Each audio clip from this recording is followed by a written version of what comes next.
Dalam operasi penggerebekan di kampung rawan narkoba di kawasan Tangga Butung, Palembang, Direktorat Reserse Narkoba Polda Sumatera Selatan menangkap MK, 17 tahun, yang diduga menjadi kurir.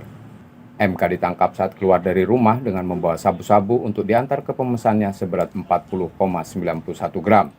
MK juga mengaku sebagai pemakai. Operasi yang dilakukan polisi menyasar 5 kawasan pemukiman padat penduduk, yakni Lorong Cek Latah, Manggis, Gayam, Cemara, dan Lorong Sepakat dengan mengerahkan 75 personil polisi. Polisi juga menemukan alat hisap dan 2 bal plastik klip transparan di tumpukan sampah. Berkaitan dengan adanya laporan dari masyarakat tentang maraknya peredaran narkoba di daerah Tangga Buntung. Sehingga pada hari Selasa pagi kita mengerahkan 75 personil tersebut untuk melaksanakan kegiatan penggerebekan, dan kita memang menemukan ada beberapa bekas dari klip plastik bungkusan sabu maupun bekas bong yang digunakan untuk menggunakan sabu.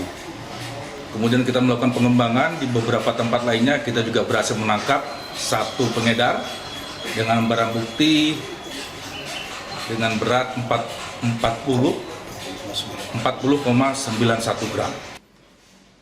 Beberapa barang bukti juga disita dari sejumlah rumah warga dalam operasi tersebut. Reski Oktora, Muklas Diferensial, Kompas TV Palembang, Sumatera Selatan.